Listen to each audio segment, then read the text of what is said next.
May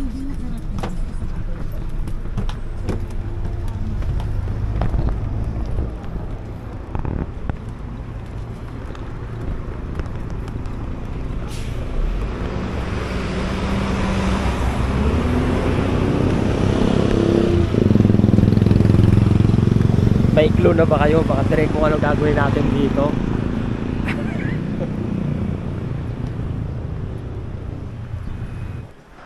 Coffee, sir. Nagko-coffee po ba sila? Pwede ba? Oo. Sige, sir. Tapos,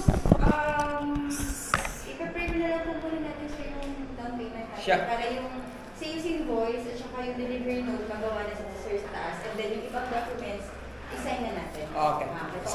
Okay. Wait lang. Ano na rin po kayo doon, sir? Citizen na rin po kayo? Hindi. Permanent resident. Oh. So, nasa inyo lang, sir, no, kung gusto niyo bumalik or ano? May requirements lang kami na dapat within 5 years makapag-stay kami ron ng 730 days para sa renewal ng permanent resident namin. Every 5 years nagre-renew kami. Okay. May renewal din pala yun, Yeah. sir.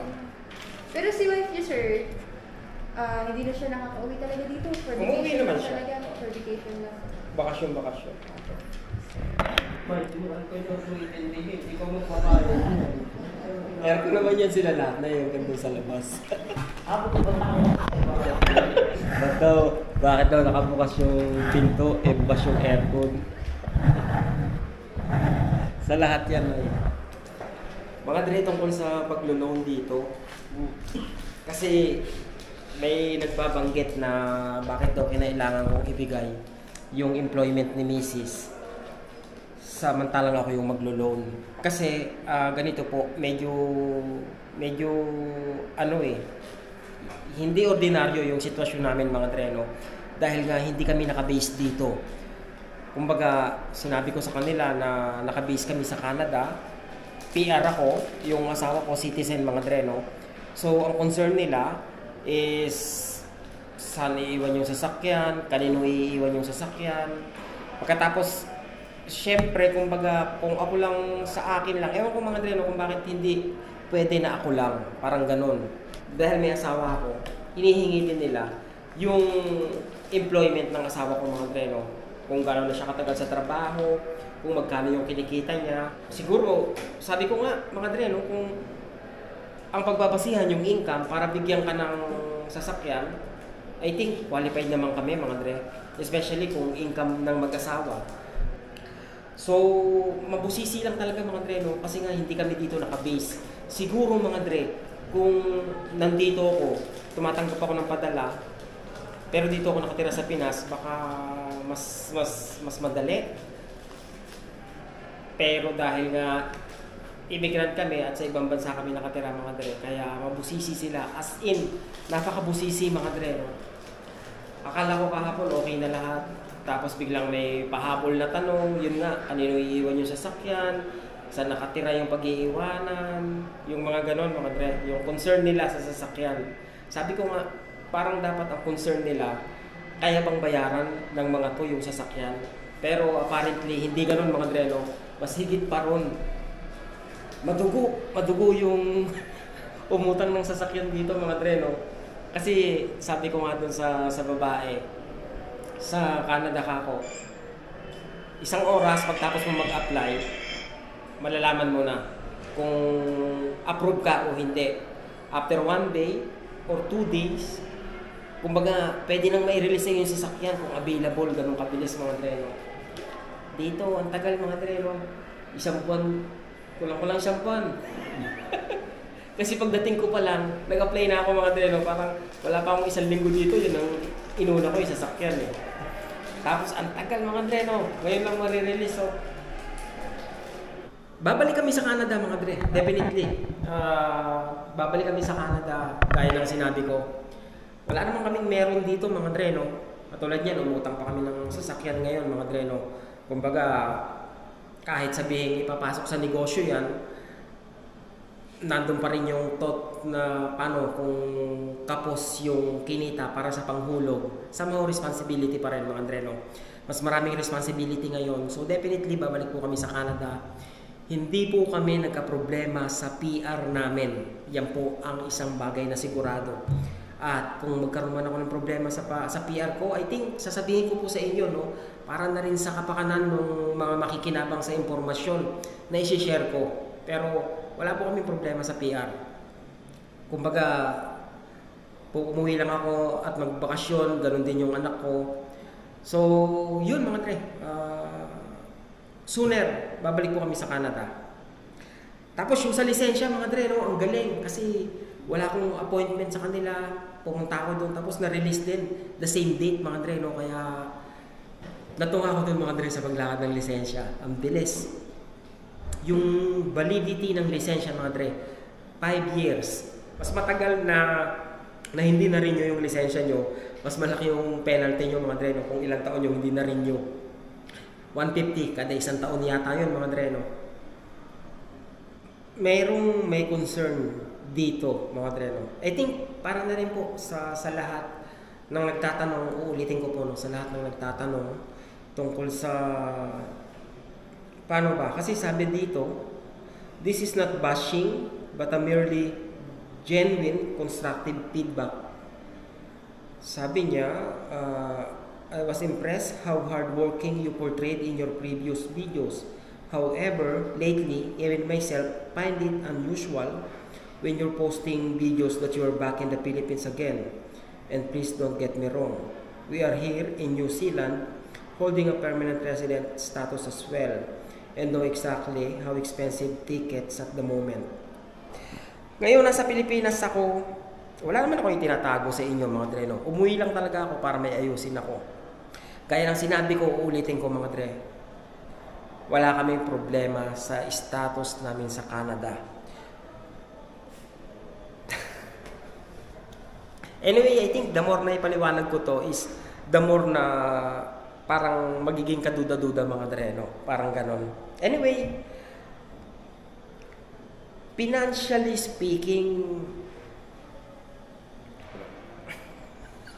bakit ganon? Diba?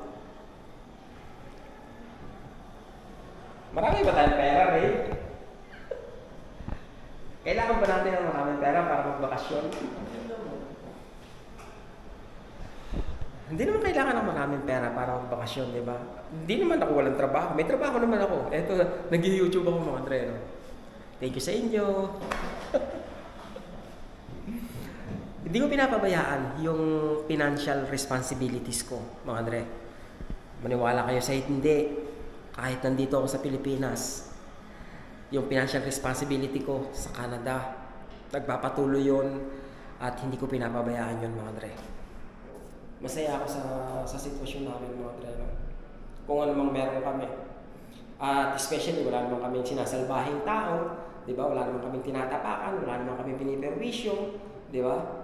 Kahit makuba ako, mabali yung likod ko sa pagtatrabaho, okay lang yan, di ba? Kasi gano'n naman eh. Sa awa ng Panginoon mga dre, maayos ang lahat at maraming salamat po sa mga may concern sa amin at sa mga humihingi po ng linaw is yun po, no? Wala po kayong dapat ipag-alala. Masipag ako sa Canada, pag nasa Pilipinas ako, nasa bakasyon, why not? Mag-relax ako.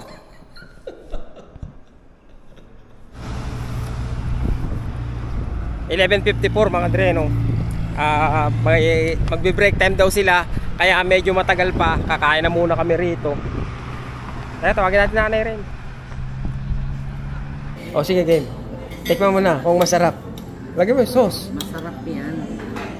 Ikaw nakalagay mo. Oh. Taster namin, ha? Masarap? Tikman mo rin.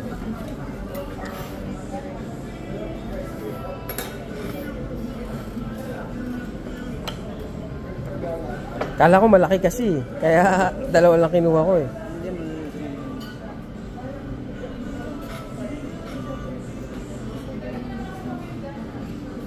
Maubos mo yan?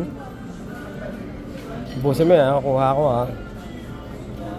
Dalawa pa.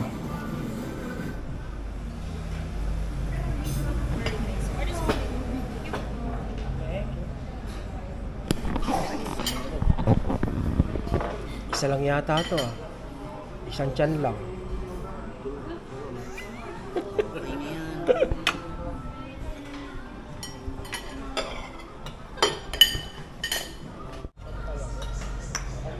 Tiyan lang.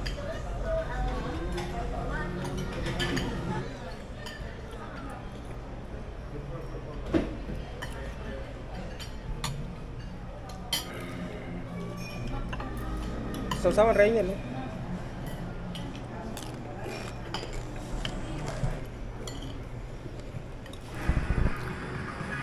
"9:30 kami dumating dito, mga dre.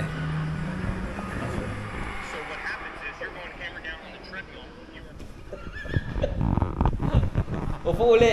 Akala ko, ano na eh. Akala ko, kukunin na eh. Dito pa lang muna uli. Final holding area na to. Medyo tagal, mga dre, no? Talagang binubusisi nila lahat, mga dre.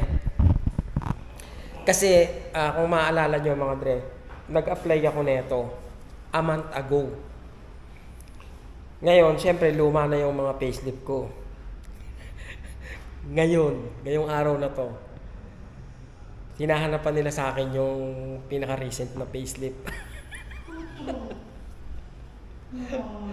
Pero ewan ko baka na rin, ha? Di ba?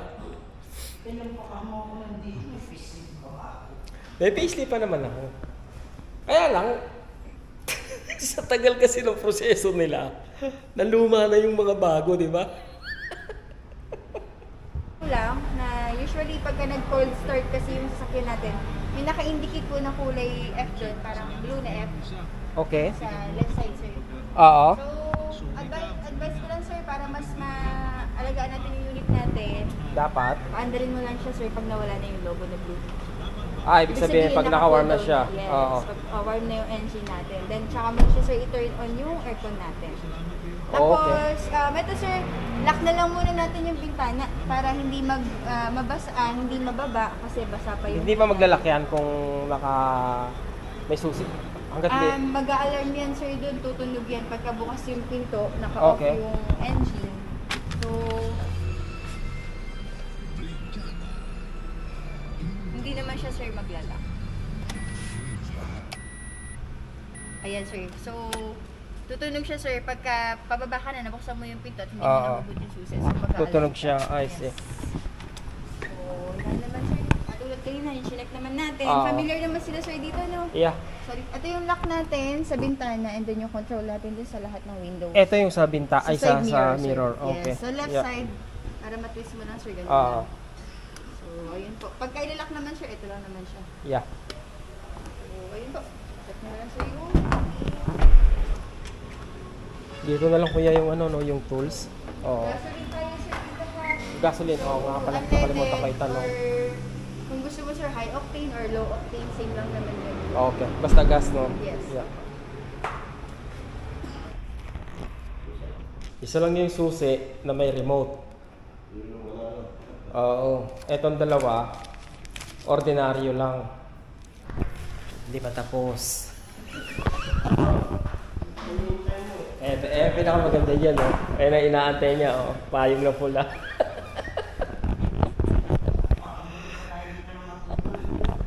Merienda na, mamaya merienda naman, mga dre, no? Yung malaking susi, hawakan ko yun. Mamaya merienda naman, pambira. Konti na lang, konti na lang, mga dre. Kailangan mo pala maglaan ng isang araw para sa releasing, mga dre, no? Kasi kahit dumating ka rito ng alas 12, kung aabutin ng 3 oras, yung releasing, so alas 3 na, mga dre, no? Kami 9:30. 1:30, 4 na oras na kami, di ba? Break time. Sabagay, break time 1 oras. Anyway, ano magagawa natin, mga Andre, di ba? Nangungutang lang tayo. Buti nga, napautang pa, di ba?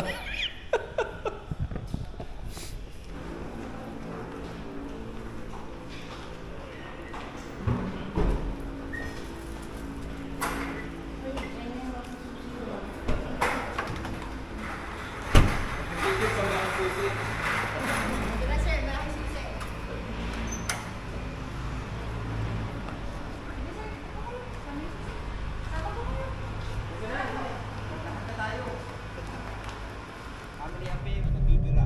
Para ho mamayang hapon. Yan, okay. Saan kaya? Yan. Ito.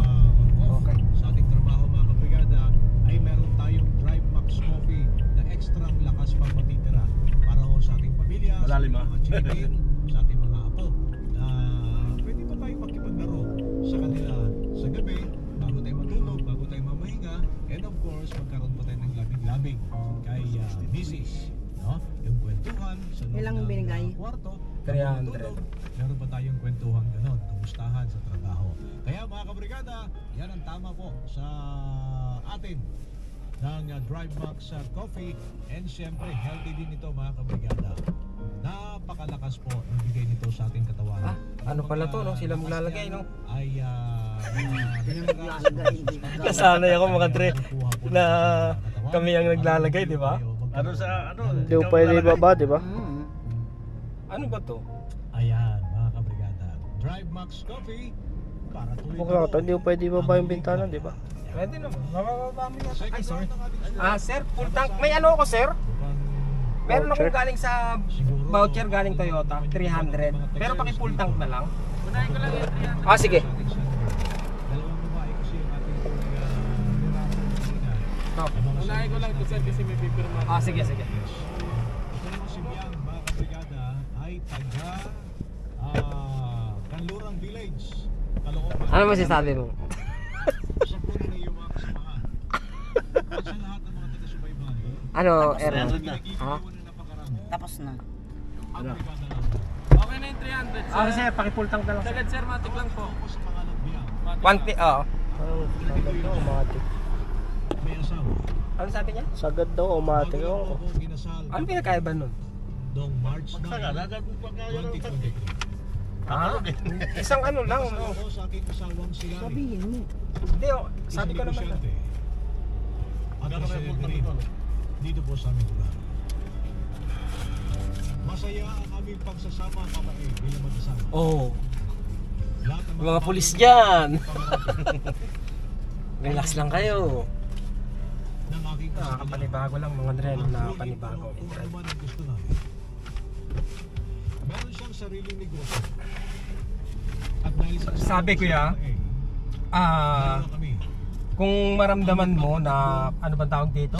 Yung gulong, Nawigil ka nun. hindi pantay dito sa steering wheel, o kaya nagbabibrate siya, dapat i-report agad bago mag 1,000 kilometers. from Mindanao. Kasi pag after 1,000 kilometers, may bayad na daw yung realignment niya.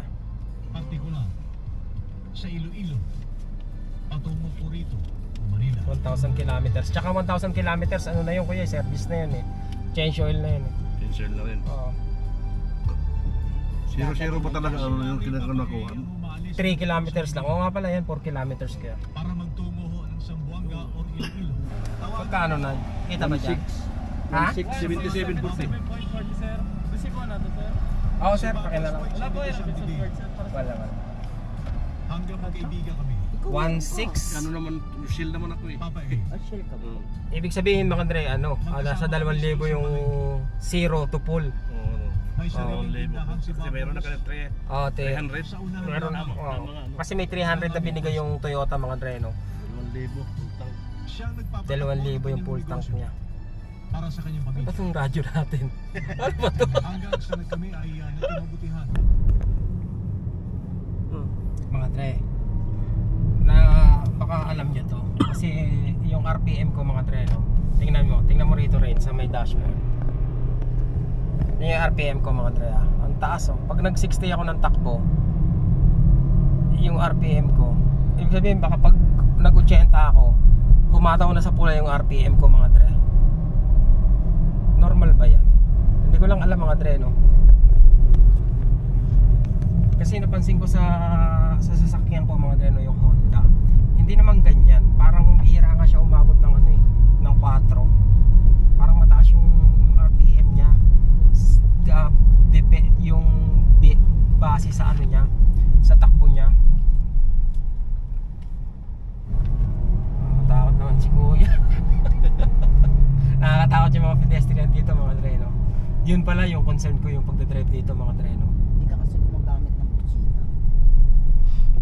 Yun. Salta hindi driver. Hindi ako nasanay sa busina mga dreno. Kasi pansin nyo ba sa Canada pag nagda-drive kami, bihira ka makarinig ng busina mga dreno. Pag bumusina ka doon, parang nagmumura kayo gano'n. Emergency na yun. Oo, parang galit ka gano'n. Bihirang-bihira yung busina. Ay, dito bawat kanto, pipit-pit ka. Dahil pag biglang sumulpo, bulaga ka. Kunin mo itong ano niya, Ray. Itong RPM niya. Normal ba? Eh, ni Admil, tama Mil, ganyan lang. Ganyan lang talaga? Ganyan lang yan. Yan ang magana yan. 16. Pakita mo muna yung daan. Yan, nandito na kami sa Manggahan mga dre, no? Ang problema pala kanina mga dre, kaya mataas yung revolution ko.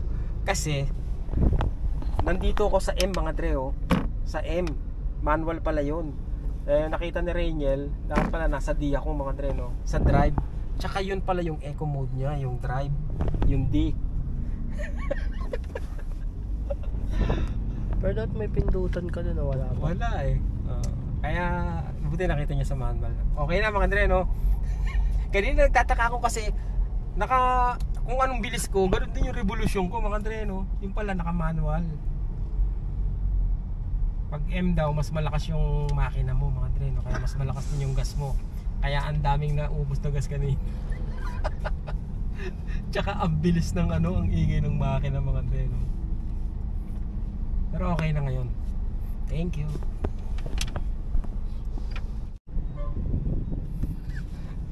Ano mo lang sa lulusutan. Ayan ang aabangan nyo rito mga dre, oh.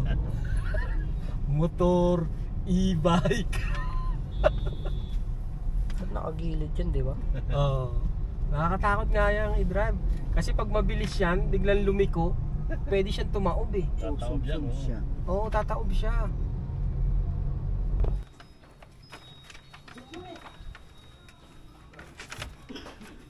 Kaya yata. Yung ano yun mo? Ha? Side mirror.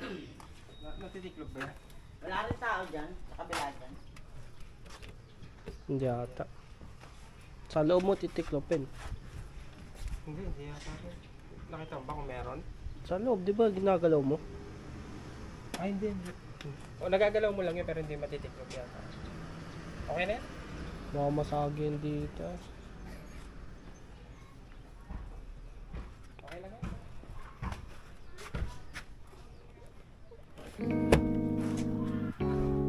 Tulak mo lang. Yan mga dre, no? Thank you sa pagsama mga dre. Excited. Walang pasalubong. Namiss mo kami. Everybody needs a break right sometime.